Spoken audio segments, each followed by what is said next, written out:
In the heart of Manhattan, at one of the busiest and most expensive intersections on the planet, there's a building that millions of people photograph every year.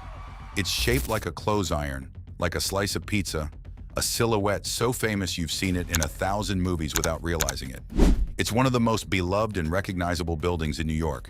And right now, as you read this, it's completely empty. Not a single person works inside. Not one occupied office.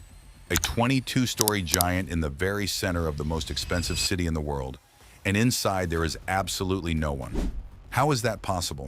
How does a building so iconic, so valuable, in the best spot imaginable, end up abandoned like a hollow shell?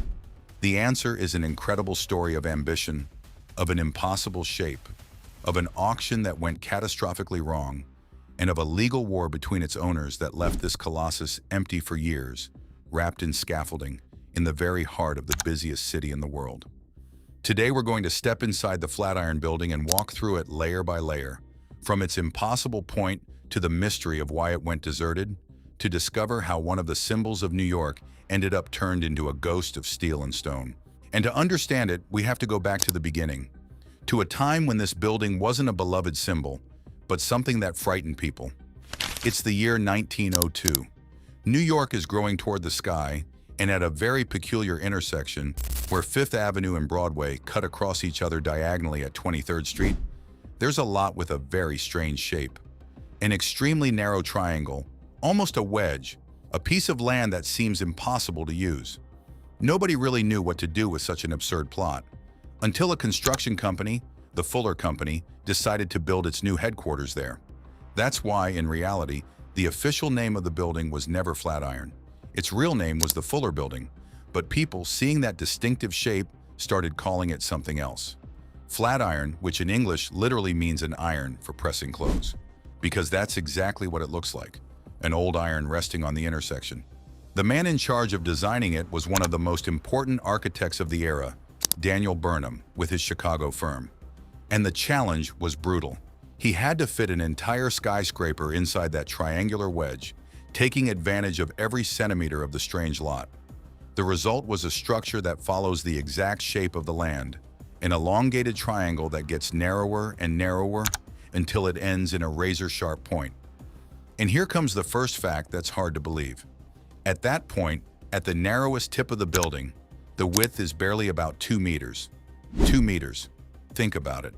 There are offices at the tip of that building so narrow that barely a few desks fit inside, with the walls closing in at an angle like the prow of a ship. Working in there is like working inside a slice of pie. For decades, that point was one of the most coveted and at the same time most uncomfortable corners in New York. The view was spectacular, a stone lookout over the crossing of Broadway and Fifth Avenue, but the space was so tight that arranging the furniture was a puzzle. The windows at the tip form such a sharp angle that leaning out of them is like looking out from the edge of a blade suspended over the city. But when the building started to rise, the people of New York didn't look at it with admiration. They looked at it with fear. Because in that era, a structure so tall and so incredibly thin seemed to defy common sense. The neighbors were convinced that building wouldn't stay standing, that it was too narrow, too fragile, and that the first big wind would topple it. It was said that the wedge shape would act like a sail, that the wind would push it until it snapped in half and made it fall onto the street. People made bets on how far the rubble would reach when it finally collapsed. They looked at that sharp point rising over the intersection and waited, half fascinated, half terrified, for the day of the catastrophe. And here is the first great truth about this building. That catastrophe never came, and it didn't come for a reason that in 1902 was still a revolutionary novelty. The secret was in its skeleton. Because unlike the old buildings, which were held up by extremely thick stone walls, the Flatiron was one of the first skyscrapers built with an internal steel frame. Imagine a cage, a skeleton of steel beams and columns perfectly assembled, and it's that metal skeleton that supports the entire weight of the building. The stone and terracotta walls you see on the outside hold up nothing. They're just a covering, an elegant skin hung over the steel skeleton. That skeleton was so strong that the engineers calculated the building could withstand winds 4 times stronger than any that could ever occur in New York. People feared the wind would topple it, In reality, that building was designed to laugh at the wind. And it's worth clearing up here a couple of things that many people believe and that aren't quite true, because this building carries more fame than it earned. It's often said that the Flatiron was the first skyscraper in New York, or even the tallest building in the city. Neither of those things is true. It wasn't the first of its kind, because there were already other tall buildings with steel frames before it. And it was never the tallest in New York, because there were towers that surpassed it even in its own time. With its 22 floors and about 90 meters in height, it was tall for its time, yes, but not a record. What made it legendary was never its height. It was its shape. That silhouette of a blade, a prow, an iron, that looked like nothing else in the city. In an era when buildings were solid, square blocks, the Flatiron was a sharp blade driven into the heart of Manhattan.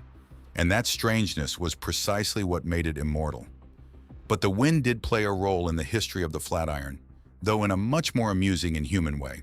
And here it's worth separating what is true from what is legend, because one of the most famous myths in New York was born around this building. Because of its triangular shape, the Flatiron created a very particular effect on the street. The wind hit the prow of the building and accelerated, swirled, and came down in sudden gusts toward the sidewalk. That wind tunnel effect is completely real, and anyone who passes by on a windy day notices it. And legend has it that, in the early 20th century, when women wore long skirts, those sudden gusts blew up their skirts as they passed in front of the building, and they say men crowded on that corner to try to catch a glimpse. So much so that the police had to go shoo them away. And from that scene, according to the legend, came the famous English expression 23 skidoo, something like "get out of here," referring to 23rd Street, where they were shooed away. It's a great story. The problem is that it's almost certainly not true. The experts who have studied the origin of that expression have found no real proof that it was born here. It's most likely a beautiful urban legend that stuck to the building over the years.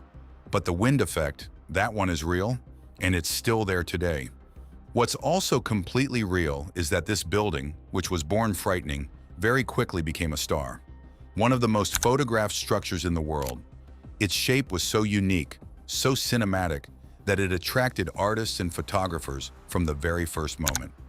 One of the most important photographers in history, Alfred Stieglitz, took a picture of it in 1903, barely a year after it was finished, that became world famous. The image of the Flatiron emerging through the snow and the fog, like the prow of a great ship sailing through Manhattan, became an icon. And ever since, it hasn't stopped. It has appeared in countless films. It's, for example, the building that in the Spider-Man movies houses the newsroom of the newspaper where the hero works. It has been attacked by Godzilla in the movies.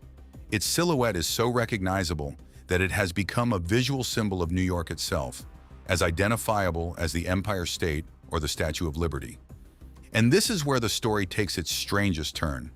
Because this building, admired all over the world, photographed millions of times, at the best intersection in Manhattan, is today completely empty. And to understand how it got to that point, we have to move forward to just a few years ago. For more than a century, the Flatiron was full of life and offices. Its last major tenant was an important book publisher, which occupied the building for years and filled it with workers, with manuscripts, and with the comings and goings of the New York publishing world. But around the year 2019, that publisher left.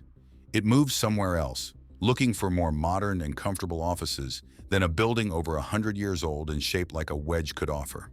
And the building, for the first time in its history, was left empty for a complete renovation. The idea was to renovate it inside, modernize it, and fill it up again. It seemed like a simple pause, a few months of work and back to life. But then everything went wrong. Because the building didn't have a single owner. It was shared by several owners, a group of partners who owned the building among them. And those partners started to fight. They couldn't agree on what to do with the building, how to renovate it, how much money to invest. The dispute between the owners became so serious, so entrenched, that it reached the courts. And a judge made a drastic decision. If the owners were incapable of reaching an agreement, then the building would be sold at a public auction to the highest bidder, to resolve the conflict once and for all. The Flatiron, one of the symbols of New York, was going to go up for auction like someone auctioning off a painting or a foreclosed house. And what happened at that auction is so incredible it seems like a movie.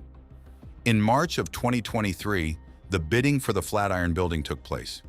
The owners themselves showed up, ready to reclaim their building, and so did outside buyers.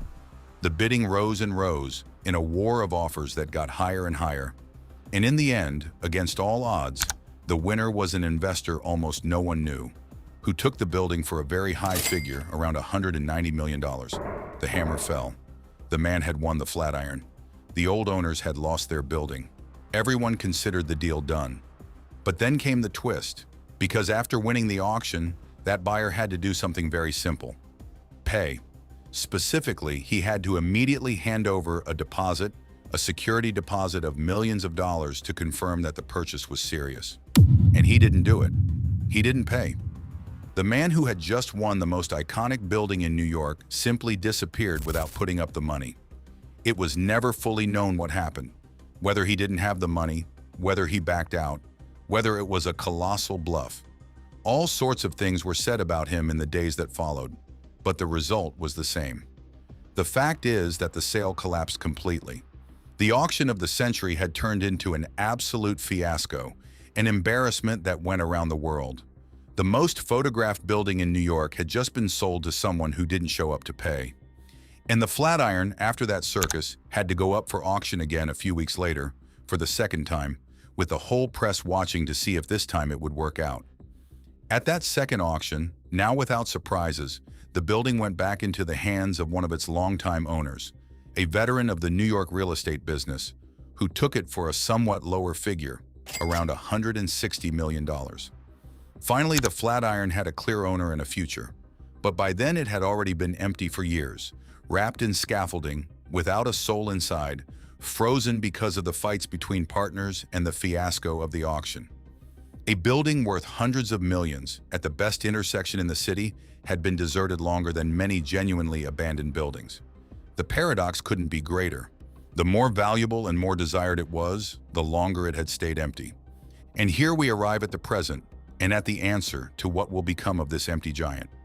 Because the new owners made a decision that completely changes the life of the building. The Flatiron will not become an office building again. It's going to be transformed into luxury homes, into apartments. For the first time in its history of more than 100 years, people are going to live inside that iron of steel and stone. It's being renovated inside entirely to turn it into a few dozen exclusive apartments, some of them at that razor-sharp point with spectacular views in 3 directions over Manhattan. And the prices are outrageous, from several $1,000,000 per home to figures exceeding $50 million for the largest apartments. The renovation is underway right now, and the building is expected, at last, to fill with life again in the coming years. So the Flatiron is empty, yes, but it's a temporary emptiness. It's the silence of a building that's transforming itself inside, shedding its skin, preparing for a second life completely different from the one it had for more than a century. The hollow shell you see today is, in reality, a chrysalis. And there's something poetic about all of this, if you stop to think about it. This building was born amid fear and mockery, with people waiting for the wind to topple it. It survived thanks to a steel skeleton that was a revolution in its time. It became a star, one of the most photographed buildings on the planet, a symbol of New York that has withstood more than a century of storms, economic crashes, and changes to the city. And when it seemed its story was fading, when it was left empty and abandoned, and even humiliated in a failed auction, it didn't fall. Just as it withstood all those winds that were going to topple it, it also withstood this bad moment, and now it prepares to be reborn. So let's recap what we've walked through together. A building shaped like an iron, wedged into an impossible triangular lot, that people believed the wind would topple, and that survived thanks to being one of the first steel skeleton skyscrapers, with a point barely 2 meters wide, surrounded by legends like the one about the wind that lifted skirts and the expression that supposedly was born here, turned into one of the most photographed and filmed buildings in the world. And that, after being left empty, starred in a crazy auction in which the winner disappeared without paying, only to be reborn today as luxury apartments. And here's the idea I want you to keep. The next time you see a photo of the Flatiron, that stone prow rising over the Manhattan intersection, you won't just see a beautiful and strange building. You'll see one of the great survivors of New York. A building that was given up for dead many times, by the wind, by its shape, by abandonment, by a ridiculous auction, and that each time has kept standing. Right now it's empty and silent, wrapped in scaffolding, waiting for its next life. But if it has proven anything in more than a century, it's that this giant of steel is very hard to topple. Because the Flatiron isn't the only building in the world that hides an incredible story behind a facade you think you know. There are other iconic structures in other cities that hold secrets, paradoxes, and twists that almost no one knows. If you know one, or if you think you know which we should open up next, leave it written down below, because I read them all. And if you've made it this far, you now know what almost no one knows when they look at the most photographed building in New York. That right now it's completely empty, waiting to be reborn. Subscribe because we keep uncovering the secrets of the most incredible structures on the planet. See you in the next one.